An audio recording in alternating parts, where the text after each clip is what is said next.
My mom says it's unfair she can't see my child, but she always chose her stepdaughter over me. Hey everyone. So, I'm Lisa, 54, and this story revolves around my blended family. I have one daughter, Rachel, who's 27 now, and she's from my first marriage with my ex-husband, John. We split when Rachel was 4 years old, which was hard, of course, but we kept things pretty civil between us. A few years after the divorce, I met my current husband, Mark. He's 55 now, and he came into the picture with 2 kids from his previous marriage, Andy, who's now 25, and Sarah, who's the same age as Rachel. For me, the best part was that Mark's kids were so close in age to my daughter. I figured Rachel and Sarah would hit it off and be just like sisters. When Mark and I got serious, I was excited at the thought of blending our families. I mean, what could go wrong, right? Both girls were about to be teenagers, so I thought they'd become instant best friends. Sarah was more outgoing and social, while Rachel was always on the quieter, more independent side, but I figured they'd balance each other out. I'd even tease them, calling them my twin daughters, though they both would roll their eyes at me when I said it. I could tell Rachel didn't love the nickname, but in my head, it was just harmless fun.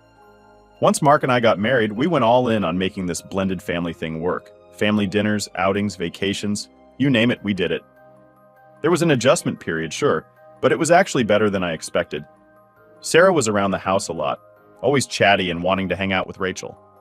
It felt like the two of them were becoming exactly what I'd hoped for, close friends who could lean on each other. I'd watch them from the kitchen, Rachel listening to Sarah talk on and on about the latest gossip from school or which boys she thought were cute, and I'd feel this pride swelling up. In my mind, we were succeeding as a family. I don't know if Rachel felt the same. She didn't say much about it, and I figured she was just going along with it. She's always been reserved like that, more independent, not really the girly type, which is why I thought it was great she had Sarah, who could help bring her out of her shell. Things really started to feel normal when both girls hit college age. Rachel was the first to start, and not long after, she got a part-time job at a cafe near campus. She'd come home sometimes and tell us about work, and she seemed genuinely happy. Then one day she brought up this guy, Nick. She'd met him at the cafe, and he was a bit older than her, maybe by 3 or 4 years. The way she talked about him, it was pretty clear she was into him. She'd mention little things he'd say or do, and it wasn't hard to see where this was heading. Eventually, she brought Nick over to meet the family. He was quiet and polite, the kind of guy you'd feel comfortable having around. He was a little older, which at first felt strange, but he seemed mature and level-headed. He fit in pretty well with us, and I could tell Rachel was thrilled to have him around. Soon enough, Nick was practically part of our family. He'd join us for dinners and gatherings, and he'd often sit down to watch a game with Mark or chat with me while I cooked. He'd talk about his job, his plans, and his future with Rachel. I have to admit, I liked him. He was polite and had this calm energy that seemed good for Rachel, who sometimes got a bit anxious or withdrawn. I could see that he made her happy, and isn't that all a mother wants for her daughter? Things were going so well that I almost forgot there could be any downside. I thought, this is it. We're all finally coming together. And then, the proposal happened. Nick proposed to Rachel in front of the whole family at a dinner gathering, completely out of the blue. It was one of those big romantic gestures, and of course, she said yes. That night was perfect. I remember looking around at the whole family and thinking, this is what I always wanted, a full, loving family. Mark was beaming, clapping Nick on the back, and everyone was laughing and celebrating. But when I glanced at Sarah, she seemed quieter than usual. I thought maybe she felt left out, since she didn't have anyone special in her life at the time, unlike Rachel. Later that night, I tried to cheer Sarah up a bit, saying something like, "Don't worry, your time will come." I didn't think much of it. She just smiled and nodded, saying she was happy for Rachel, and that was that. I went to bed feeling proud and hopeful. I thought Rachel and Sarah would only grow closer through this whole wedding process. They'd be there for each other, like real sisters, planning wedding details, dress shopping, all that fun stuff. But as it turns out, things weren't as perfect as they seemed. In the weeks that followed, Rachel started acting a bit distant. She was still engaged and excited, but she didn't seem as close to Sarah anymore. At first, I brushed it off. Planning a wedding can be overwhelming, and I figured it was just stress or nerves. However, over time, I started to notice the tension in little ways. Rachel would show up to family dinners, but seemed quieter, less engaged. When she and Sarah were in the same room, they weren't chatting or laughing like they used to. I'd ask Rachel about the wedding, but she'd give me short answers, as if she didn't really want to talk about it. I chalked it up to stress again, thinking she'd just come around when things settled down. Meanwhile, Sarah kept acting like everything was fine, trying to stay cheerful and chatty. She'd ask Rachel about wedding plans, but Rachel would brush her off, saying she was still figuring things out. Looking back, I can see that maybe Rachel was trying to keep Sarah at arm's length. But at the time, I didn't think much of it. I figured it was just typical sibling stuff. The turning point came one evening at dinner. Rachel hadn't come around in a while, so I invited her and Nick to join us. She looked tense from the moment she walked in, barely making eye contact with Sarah. At one point during dinner, Nick made some joke about being stuck with the in-laws soon, and Rachel just gave this forced smile. I asked her if everything was okay, and she just brushed it off, saying she was tired. I tried to lighten the mood by asking if Sarah and she had gone dress shopping together yet. Rachel's face tightened, and she said, "I'll handle it on my own." That stung. I wanted this wedding to be a time for the two of them to bond, to be there for each other. But Rachel seemed so determined to shut everyone out, even Sarah, who was just trying to help. I didn't know what was going on beneath the surface, but looking back now, I realized that was probably the beginning of something bigger. It's funny how you can be so sure everything's fine, only to realize later how much you were missing. But at the time, all I could think was that Rachel was being distant and cold, pushing away the family who just wanted to support her. A few weeks after that dinner, things just kept getting weirder. Rachel was practically avoiding us at this point, and I was honestly a little frustrated. I mean, planning a wedding is stressful, sure, but it's supposed to be fun too, right? You're supposed to lean on your family, not run away from them. One Saturday, I was home alone when I heard loud knocking at the door. I opened it to find Rachel, looking beyond angry. Her face was red and she barely even said hello before pushing past me into the house. She looked around, almost like she was checking if anyone else was there, and then turned back to me. "Where's Sarah?" she asked, voice sharp and demanding. I was confused. "Sarah's out running errands with your dad," I told her. "Rachel, what's going on?" But she didn't answer me. Instead, she started pacing, mumbling under her breath about betrayal and not believing it. I was starting to feel anxious. I mean, Rachel's never been one to lose her cool like this. I reached out, trying to get her to stop pacing, but she brushed my hand off. "Mom, do you know what Sarah's been doing behind my back?" she finally asked, practically spitting out each word. I could see her fists were clenched and she was shaking. I felt a lump in my throat. "Rachel, calm down, please. What are you talking about?" "Sarah's been sleeping with Nick," she said flatly, staring me down as if daring me to deny it. "She's been with my fiancé, Mom. Your perfect little Sarah has been sneaking around with him." I felt like I'd been slapped. I stood there, completely stunned, trying to process what she'd just said. Sarah? With Nick? That couldn't be right. I knew my girls had their differences, but something this big? It just didn't add up. "Rachel," I said, trying to keep my voice calm, "are you sure? Maybe you're just misunderstanding something?" She laughed, but it wasn't a happy sound. "Misunderstanding? Oh no, she told me herself. I confronted her and she didn't even try to deny it." I was still struggling to believe it. It felt impossible, like there was no way Sarah would do something like this. Rachel had to be exaggerating or maybe even twisting something she'd heard. I tried to think of anything Sarah might have said or done recently to hint at this, but nothing came to mind. "Rachel," I began, searching for the right words, "I know you're upset, but maybe this isn't what you think it is. Maybe it's just a mistake." She cut me off with a harsh glare. "Are you kidding me, Mom? You're seriously defending her?" I was stuck, completely torn between the two of them.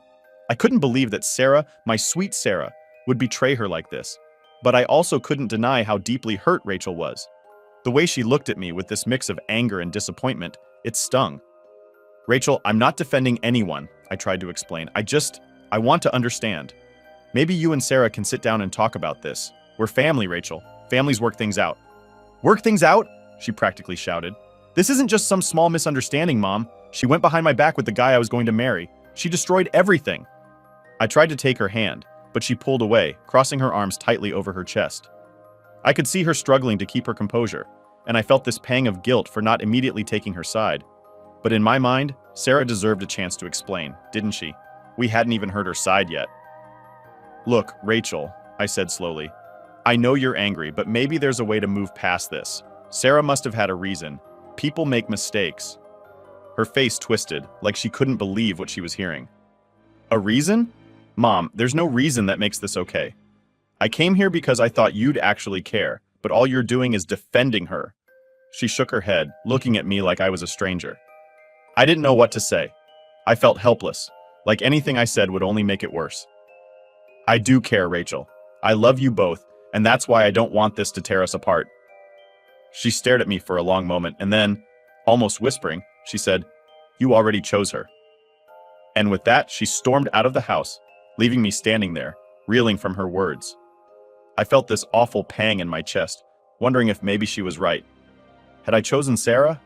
I thought I'd been trying to help, trying to keep the peace, but Rachel seemed to think I'd betrayed her by not instantly condemning Sarah.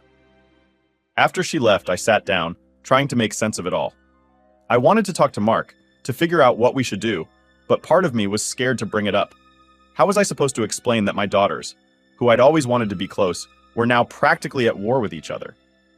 When Mark got home, I decided to keep it brief. I told him that Rachel was upset about something involving Sarah and Nick, but didn't go into too much detail. He brushed it off, saying Rachel would come to her senses soon. He figured she was just being dramatic, overreacting.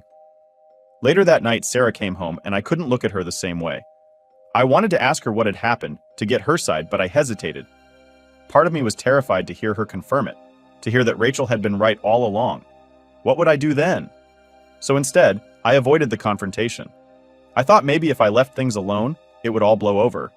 That maybe in a few days everyone would calm down and we'd be able to talk this out like adults. But that didn't happen. Instead, Rachel stopped coming around altogether. Days turned into weeks, and every time I reached out, she'd either ignore my calls or give me short, clipped answers. I wanted to ask Sarah what was really going on, but I couldn't bring myself to push her on it. I'd catch her glancing at me sometimes, a worried look in her eyes, but I just couldn't bring myself to pry. Part of me wanted to keep believing that maybe, just maybe, there had been some misunderstanding, that Rachel had blown things out of proportion. But deep down, I knew that if what Rachel said was true, this wasn't going to just go away. After Rachel's angry exit, I kept hoping she'd reach out, that we'd find a way to talk this through like a family. I mean, it's not like I hadn't seen fights in my time. Siblings argue, families have their issues, but eventually people come around. That's what families do. Or, that's what I thought anyway. The days after our talk, Rachel was like a ghost. No texts, no calls, just silence. I'd message her every few days, something simple like, "Thinking of you," or "Miss you, call when you can." Nothing deep, just an open invitation for her to come back. But each time I sent a message, it felt like I was tossing it into a black hole. One evening, I was in the kitchen making dinner when Mark came in. I mentioned that I hadn't heard from Rachel, thinking he might suggest we go see her, or even give her a call. Instead, he shrugged it off like it was no big deal. "She's probably just being dramatic," he said. "Rachel's always been a bit sensitive." I felt my stomach twist at his words, but I didn't argue. Mark's approach has always been more hands-off. In his mind, things work themselves out eventually, so why stir the pot? But I couldn't shake the feeling that Rachel needed us to reach out, that she was waiting for some kind of sign that we cared. Still, part of me worried that pushing too hard would only make her feel more distant. So I kept my messages short, hoping she'd eventually come around on her own. I even mentioned it to Sarah, who looked genuinely upset when she heard that Rachel hadn't been in touch. "Mom, I tried apologizing to her," Sarah said, her eyes welling up a little. "I told her it was a mistake, and I'd never meant to hurt her, but she doesn't care. She said she never wants to see me again." Hearing that from Sarah hit me hard. I could see the hurt on her face, and it made me realize how complicated this had gotten. Sarah was in pain too. I wanted to help both my girls, but it felt like no matter what I did, I was letting one of them down. Things took an even stranger turn after that. Nick and Sarah. Well, they started dating. I know it sounds odd, but the two of them seemed to just click in this effortless way. It was like their connection was meant to be, though I knew how it must have looked to Rachel. I'm not saying it wasn't awkward at first. After all, Nick had been engaged to Rachel, and now he was dating her sister. But when I watched them together, I could see they genuinely cared about each other. They seemed happier together than I'd ever seen Nick and Rachel. Honestly, I didn't expect it to work out between Nick and Sarah, but somehow it did. They were like two pieces of a puzzle that just fit. Sarah brought out this warmth in Nick, and he seemed to really understand her, giving her the confidence she sometimes lacked. They'd laugh at each other's jokes, finish each other's sentences, and whenever they looked at each other, there was this lightness in their eyes. But I knew Rachel couldn't stand it. The first time she found out about Nick and Sarah being together, she looked absolutely furious. I'd never seen her that angry before. She felt betrayed, like her sister had stolen not just her fiancé, but also her happiness. I tried to explain that sometimes relationships change, that maybe things hadn't been meant to work out between her and Nick. But to her, that just sounded like excuses. So, I did what I thought any mom would do. I tried to bring them together, even if it was just in small ways. I suggested that maybe Sarah write Rachel a letter, explaining how sorry she was. Maybe, I thought, a heartfelt letter would soften Rachel's stance, help her see that Sarah truly regretted everything. But Sarah shook her head, looking defeated. I already tried, Mom. She won't listen. I hated feeling so helpless, but I wasn't about to give up. I kept hoping that if I just tried hard enough, they'd eventually work it out. After all, life is too short to hold on to grudges, and they were sisters, or as close as sisters could be. I kept reminding myself that Rachel was hurt, and hurt people sometimes need time to heal. But deep down, I was growing more frustrated. It wasn't just me feeling the strain either. With Rachel's silence and Sarah's guilt hanging over the house, even family dinners felt tense. Andy would try to lighten the mood with jokes or random stories, but it was like everyone was just going through the motions. I'd look at Sarah, who barely touched her food, and then at Mark, who'd mostly ignore the situation, like it would all blow over on its own. I tried reaching out to Rachel's dad, John, thinking he might be able to talk to her. We hadn't spoken much since the divorce, but he was still her father, and maybe she'd listen to him. I explained what happened. Well, the parts that I could anyway. But John was just as frustrated as I was. He said Rachel had barely been in touch with him too, that she wasn't answering his calls either. I don't know what you want me to do, Lisa, he'd said, sounding almost as helpless as I felt. If she doesn't want to talk, she doesn't want to talk. I spent so many nights lying awake, replaying that last conversation I had with Rachel over and over in my mind, wondering if there was something I should have done differently. Maybe I should have taken her side right away, told her she was right, and Sarah was wrong. Maybe that would have been enough to show her I cared. But then, what about Sarah? She'd have felt like I was throwing her under the bus, and I couldn't do that to her either. I started convincing myself that Rachel just needed more time. Eventually, I thought, she'd calm down, come back, and realize that we all still loved her, that we wanted her to be part of our lives. A few weeks later, I decided to host a small family gathering. I figured it would be a good excuse to invite Rachel over, give her a reason to see us all, and maybe break the ice. I reached out to her, told her about the gathering, and added, "It would mean a lot if you could come." I didn't get a response, and I kept checking my phone all evening, hoping for a last-minute text saying she'd be there. When the day of the gathering came, I kept glancing at the door, hoping to see her walk through it, but she never showed. Sarah noticed my disappointment and tried to comfort me, saying, "Maybe she just needs more time, Mom. She'll come around." Her words felt hollow, but I forced a smile and nodded. I wanted to believe it, but Rachel's absence was like a heavy weight on my chest. Every empty chair felt like a reminder that something had gone very wrong, and I wasn't sure how to fix it. After the gathering, I sent Rachel one last message, a simple, "We missed you today," but it went unanswered, like all the other messages I'd sent before. Days turned into weeks, and the silence between us grew louder. I wanted to reach out again, but part of me was starting to worry that I was pushing her further away with each attempt. I began to question everything I'd done, wondering if I should have handled it differently, if maybe I'd somehow made things worse by trying to make peace. And then one night, as I was cleaning up the kitchen, Sarah came in and hugged me tightly, out of nowhere. I asked her what was wrong, and she just shook her head, saying, "I'm sorry, Mom, for everything." I hugged her back, but I couldn't help but feel a pang of guilt. Here I was, comforting Sarah, while Rachel was out there, hurting and alone, refusing to let any of us in. I wanted so badly to be there for both of them, to fix this mess that felt like it was tearing our family apart. But it seemed like the harder I tried, the worse things got. As I went to bed that night, I felt this sinking feeling that maybe, just maybe, I'd lost Rachel for good. After weeks of silence from Rachel, I finally came to a point where I thought, maybe I just need to let her come around on her own. I was exhausted from all the waiting and worrying. I thought maybe backing off would give her the space she clearly wanted, and that she'd eventually come back to us when she was ready. It wasn't what I wanted, obviously, but I was out of options, and it seemed like nothing I did was helping. Then, one day, out of the blue, an invitation arrived in the mail. It was Rachel's wedding invitation. I remember standing in the kitchen, staring at it for a good minute, trying to process the fact that my own daughter hadn't even called to tell me she was engaged again, let alone that she was planning a wedding. I opened the envelope, and there it was, a simple card with her and her fiancé's names, the date, the location, and nothing more. No little note or personal message, just the basic details. To say it felt impersonal would be putting it mildly, but I tried not to dwell on it too much. At least she was inviting us, I thought. Maybe this was her way of extending an olive branch. The wedding was set for a small venue a few hours away. I remember calling Sarah and telling her the news, expecting her to share in my excitement, or at least surprise. But instead she got quiet. She didn't say much, just something like, "I guess that's good, right?" It was such an odd response. I wanted her to be as hopeful as I was, but I also knew things were still a little raw for her. Still, I told myself it was fine. We were going to support Rachel, show up for her, and maybe this would be the beginning of fixing our family. We booked a hotel nearby, got everything arranged, and I even went out shopping to find the perfect dress. I wanted Rachel to see that I cared, that I was there for her. I was so focused on how this would be a turning point, a chance for us to start fresh. But just a few days before the wedding, Mark came down with something. It wasn't anything major, just a cold, maybe a touch of the flu. But he was laid up in bed and he wasn't looking great. I spent the day tending to him, getting him soup and all, but I was worried.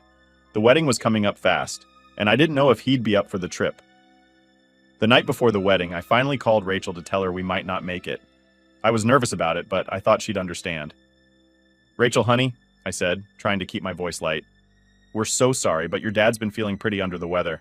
I don't know if we'll be able to come to the wedding tomorrow." There was a long pause on the other end. When she finally spoke, her voice was cold. "So, you're not coming?" I felt the tension rise instantly. "It's just, your dad's really not doing well, Rachel. You know we'd be there if we could. We even booked a hotel and everything. I was so excited to see you." She didn't answer for a moment, and when she did, she sounded like she was holding back. "You know what, Mom? Just don't bother then." And with that, she hung up. I sat there holding the phone, my heart racing, trying to process what had just happened. I wanted to call her back, but I was so stunned, and honestly, a little hurt. I knew she was angry, but I thought she'd understand that I couldn't exactly leave Mark alone when he was sick. I spent the rest of the night feeling this strange mixture of guilt and frustration. I couldn't shake the feeling that Rachel was overreacting, that she was taking things too personally. But I also felt like maybe I'd let her down. It was a strange and painful place to be, and I didn't know how to get out of it. The next day, instead of going to Rachel's wedding, I stayed home with Mark. Part of me thought she'd reach out, maybe even tell me she understood. But that call never came. I told myself it was fine, that she just needed time to cool off, and that we'd talk things out eventually. The following week, though, was eerily quiet. No word from Rachel, not a text or a call. I kept hoping for something, anything to show that she was ready to work things out. But there was nothing, just silence. It was like she'd completely cut us off. In the days after, I started hearing things from other family members who had gone to the wedding. They told me it was a small, intimate gathering, and that Rachel looked beautiful. I even heard that her dad, John, walked her down the aisle. It hurt, knowing we'd missed such an important moment. And while I wanted to be happy for her, I couldn't help but feel a little left out, like I'd been excluded from my own daughter's life. When I talked to Sarah about it, she tried to make me feel better. She said Rachel was just being dramatic and that she'd eventually come around. But I could tell she was just trying to keep me from feeling bad. Deep down, I think Sarah knew this was serious, that Rachel wasn't going to forgive and forget so easily. I went back to my routine, trying to pretend things were okay, but there was this emptiness that hung over everything. Every time I looked at my phone, I half expected a message from Rachel, a text saying she missed us, anything to show she still cared. But every day, I was met with nothing. The silence between us was unbearable. I'd always thought Rachel would want her family by her side, no matter what happened. I thought she'd reach out eventually, that this was just a phase. But as more time passed, it started to sink in that maybe this wasn't a phase at all. Maybe she was really gone this time. I'd catch myself wondering if I'd made the right choice, if maybe I should have just gone to the wedding without Mark. But that felt wrong too. Mark was my husband, and he needed me. I shouldn't have to choose between my husband and my daughter. Family was supposed to stick together, through sickness and everything else, right? Days turned into weeks, and I started to realize I might never get that chance to make things right. Rachel was out there, living her life, and I was just here, waiting, with nothing but silence to keep me company. It's been months now since Rachel's wedding, and the silence between us has stretched so long that I sometimes forget what it was like to hear her voice. She's completely cut me off. No texts, no calls, nothing. part of me wants to keep reaching out, but another part is terrified that she won't answer. I'd sent her a few texts right after the wedding, little messages just to remind her I was still here, still her mom, but she never responded. I finally just stopped trying, even though every day I hope today's the day she'll get in touch. Life has been moving on, even if it feels like there's this huge hole in it now. Sarah and Andy have been here for Mark and me, trying to keep things normal, whatever that means now. They don't really bring Rachel up anymore, like we're all pretending she's just on some long vacation. But every time there's a family event, every holiday, every birthday, that empty chair just reminds me that things aren't the same. One afternoon, I was sitting in the living room scrolling through photos when Sarah came in, holding her phone with a funny look on her face. She sat next to me, her face kind of unreadable, which made me nervous. Sarah's not usually one to hide her emotions, so I knew something was up. "Mom," she started, "I thought you'd want to see this." She handed me her phone, and there it was, a post from Rachel's Instagram. She was standing with her hand on her belly, a soft smile on her face, and her husband Dan had his arm around her, looking down at her like she was the most precious thing in the world. Rachel was pregnant. For a second, I just sat there staring at the screen, not sure how to feel. She looked happy, genuinely happy, in a way I hadn't seen in a long time. And yet, it hurt. This was my daughter, my firstborn, and here she was starting this new chapter of her life without me.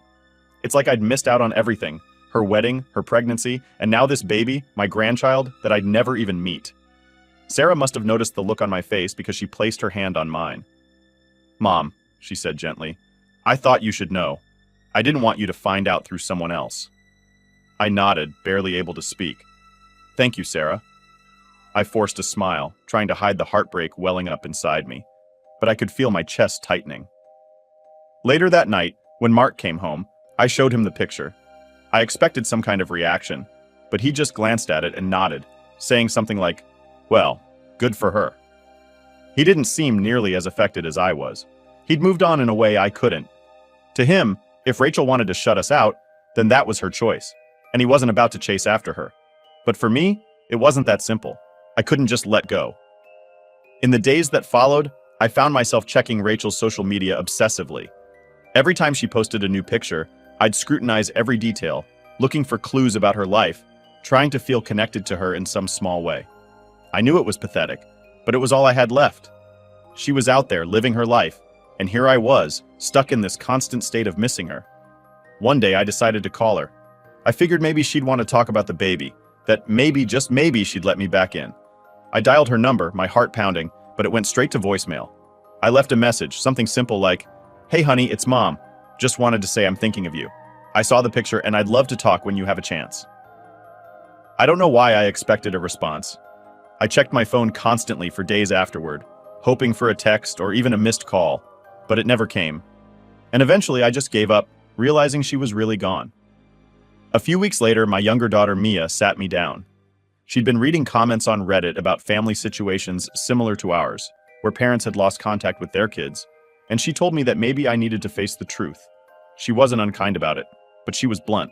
"Mom," she said, "maybe Rachel just wants her own life, separate from us. Maybe it's time to accept that." The words stung, but I couldn't argue. Maybe she was right. Maybe Rachel had moved on in a way I wasn't ready to accept. So here I am, still trying to process all of it.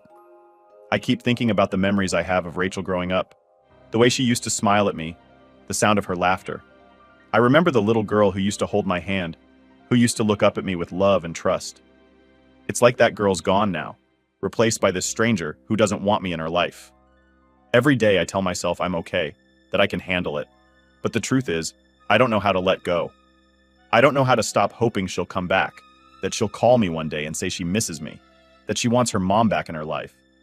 People say time heals everything, but I'm starting to think that's a lie. And now for the update from Opie's own daughter.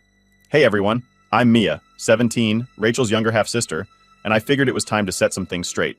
There's been so much tension and drama with Rachel being pregnant and everything. That was a couple of months back, and let me tell you, it's been a whirlwind of arguments, tears, and my mom going into full denial mode. I tried my best to get her to see that she'd crossed a line, but she just doesn't get it. Even after hurting Rachel, my mom still insists that Rachel is overreacting, calling her unfair and saying anyone else would agree with her. Honestly, I thought, all right, let's test that theory. I've been lurking on Reddit for a while now and know how people can really lay into someone when they're wrong. So I encouraged her to post about it here, anonymously, just to see if people would back her up. Spoiler alert, they didn't. I helped her write the post, made sure she explained her side, even if she left out some details that would have made her look worse.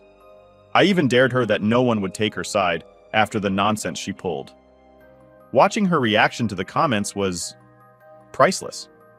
She genuinely believed people would be on her side, like she'd done nothing wrong. She spent 3 hours reading the responses, and the comments just got harsher. She even got downvoted to oblivion, and that hit her hard. She was crying, saying people didn't understand and were being cruel. When my dad came home, he found her bawling and blamed me for airing our dirty laundry online. Mom demanded I delete the post, but I just deleted Reddit from her phone and left the post up because I felt like everyone needed to see the full story. Now that I've read all your comments, I'm here to clarify a few things. I'm the observer in this family mess, and it's pretty wild seeing all the dynamics play out from the sidelines. So here's the scoop. First of all, no, as far as I know, my mom didn't cheat on my dad or anything. Some of you guessed that. But Mom and her ex-husband had an amicable divorce. Mom just has this weird thing about creating the perfect family. She always dreamed of having twin girls, but that never happened. So she sort of tried to mold Rachel and Sarah into twin daughters in her mind. They're close in age, sure, but they were never as close as Mom made it seem. She created this whole fantasy of Rachel and Sarah being best friends, doing everything together, living matching lives. But honestly, Rachel and Sarah were just two normal people who got along, but they weren't attached at the hip like Mom wanted. Mom just ignored that reality and pushed them to be these inseparable sisters. When Rachel got mad at Sarah for what happened with Nick, it shattered Mom's perfect image. Rachel refusing to forgive and forget went against everything Mom tried to build. And it's not just a Disney family fantasy Mom's been trying to live out. She also thinks family always sticks together no matter what, and wants to sweep everything under the rug to show people how we're so close. But Rachel was done playing that game. She wasn't willing to forgive a betrayal just to make Mom happy. And if I'm being real, that hit Mom harder than she'll ever admit. Oh, and here's another thing. Sarah and Nick's relationship is anything but perfect. You guys were right to guess that Mom's vision of a perfect family is totally fake. Sarah and Nick are practically on the brink of divorce. Not that my mom would know because she's too busy living in her fantasy world, but let me tell you, Nick isn't some saint. He cheated on Sarah at his own bachelor party with a stripper, and Sarah forgave him, saying it didn't count. Meanwhile, I'm pretty sure Sarah's not been totally faithful either. The whole thing is a mess. And yet, Mom somehow still thinks they're this ideal couple. She has no idea that Sarah and Nick have had so many issues that it's laughable. If she knew the real story, it would probably shatter her whole world. But honestly, I don't think she wants to know. Now let's talk about Rachel's wedding. Mom and Dad had every intention of going at first, and we even booked a hotel nearby. But then, a few days before the wedding, my dad started feeling a bit under the weather. It was a minor flu, nothing serious. He wasn't bedridden or anything. But Mom turned it into this huge drama, exaggerating his symptoms and telling Rachel that Dad was too ill for them to make the trip. Rachel, of course, wasn't having it. She knew it wasn't that serious and felt like Mom was just making excuses. And honestly, she wasn't wrong. Mom was looking for a way out. I think deep down, she was upset that Rachel hadn't asked her to be involved in the wedding planning and that she and Dad weren't included in the ceremony. So she decided to use Dad's illness as an excuse not to go, which only made Rachel angrier. Rachel didn't even argue when Mom called to cancel. She just told her not to bother showing up if that's how things were going to be. Mom acted hurt, but I knew it didn't really bother her. In her mind, Rachel had excluded us first by not making Mom part of the wedding. It's just one more example of how my mom's pride keeps getting in the way. After that, Rachel cut almost all contact with Mom and Dad. She didn't call, didn't text, didn't come around for holidays. The only way I got updates about her was through my own Instagram, but even that felt distant. Recently, Sarah even mentioned wanting to try for a baby, and I'd bet money that Nick's going to freak out when that happens. He's barely committed as it is. It's like watching a train wreck in slow motion. I don't know if Sarah's genuinely trying to fix things, or if she's just hoping that having a baby will magically solve their problems. But good luck with that. To everyone reading this, I'm sorry if I dragged you into this whole family drama, but I really needed Mom to see what she was doing. She tried to spin the story and paint herself as the victim, but you all saw right through it, and I think that's the wake-up call she needed.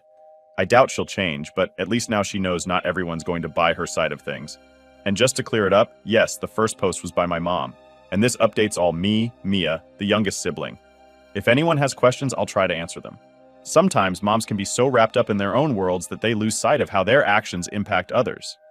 I just hope Rachel finds her happiness, even if it's far away from us. She deserves her own fairy tale ending, not this messy drama mom keeps stirring up. As for Sarah and Nick, they deserve each other. And honestly, I hope they stay as miserable as they seem. Watching them pretend to be happy while their marriage is clearly on the rocks is almost comical.